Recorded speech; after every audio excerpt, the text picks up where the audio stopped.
બાળ મિત્રો, આજે આપણે કરીશું ટાઢી ટબુકલાની વાર્તા.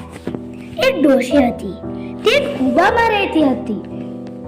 વરસાદના દિવસો આવ્યા અને વરસાદ બહુ થયો એટલે ડોશીના કૂવામાં ચારેકોર ચૂવા લાગ્યું અને ઠેક ઠેકાણે પાણીના ખાબોચે ભરાઈ ગયા. ડોશીને ચૂવાથી બહુ જ ત્રાસ થવા લાગ્યો. ચૂવાના ટીપા તેના શરીર પર પડતા હોવાથી તે ઘણી કંટાઈ ગઈ. એ વખતે એક સિંહ ડોશીના કૂવા પાછળ રાતનો લપાઈને ઊભો હતો. એવામાં ડોશીને પગ ઠેસ લાગવાથી ખાબોચિયામાં પડી અને શરીરે ટાઢું લાગવાથી બોલી, હું શીલાથી ન બીવ, હું વાઘલાથી ન બીવ, બીવું એક ટાઢા ટબુકલાથી.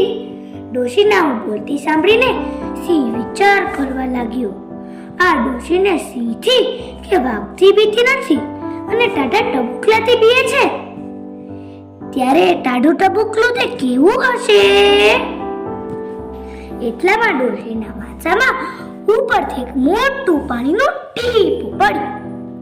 ડોશી વળી કંટાઈને બોલી, હું શીલાથી ન પીઉં, હું વાઘલાથી ન પીઉં, બીવું એક ટાઢા ટબુકલાથી.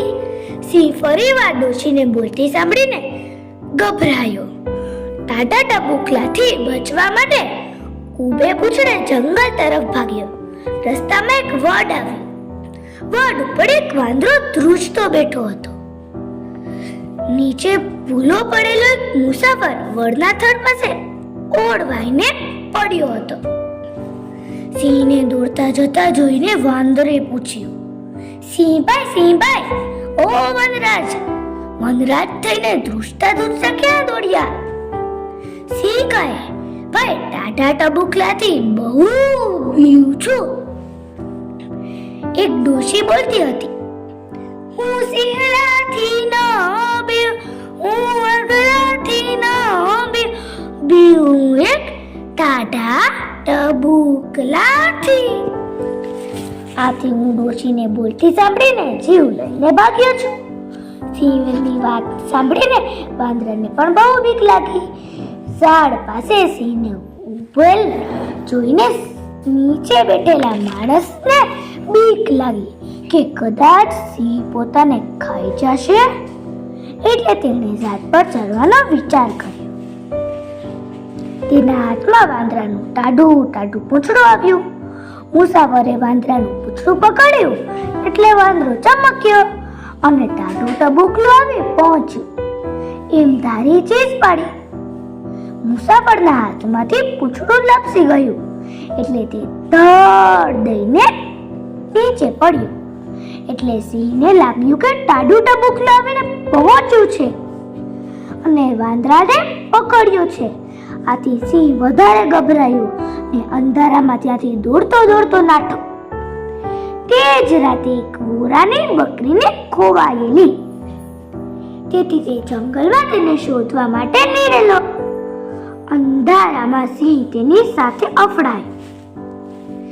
સિંહને કંઈક અથડાયું એટલે તે બીક લાગી કે ટાઢું ટબુકલું આવ્યું છે ને વોરાને કંઈક અથડાયું એટલે એને જાણ્યું કે પોતાની બકરી હાથ આવી.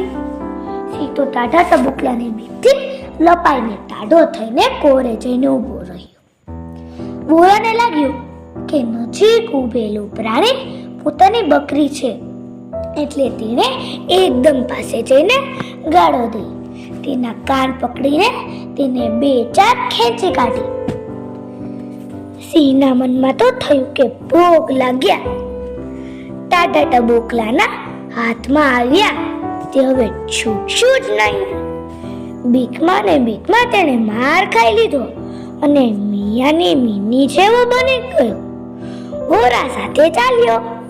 વોરાએ ઘેર આવીને તેની બકરીને ખીલે બાંધી દીધો. સવારમાં ઉઠીને જ્યાં વેરી સાહેબા બકરીને દોવા જાય ત્યાં જોઈ કે ત્યાં તો બકરી નહીં, બકરીના બદલે સિંહ જોયો તેણે તો સિંહ. ભોરીજીએ ભોરાજીને વાત કરી અને સિંહ છે એમ ખાતરી થતા દૂરથી છરી વધે દોડું કાપી નાખી. ભોરા ભોરી ઘરમાં બેસી ગયા. સિંહને મનમાં થયું, હાશ, ચાલો ટાઢા ટબુકલાથી તો છૂટ્યા. આ વાર્તાના લેખક છે ગીજુભાઈ બધેકા, જે બાળકોની મૂછાળી માં તરીકે પણ ઓળખાય છે.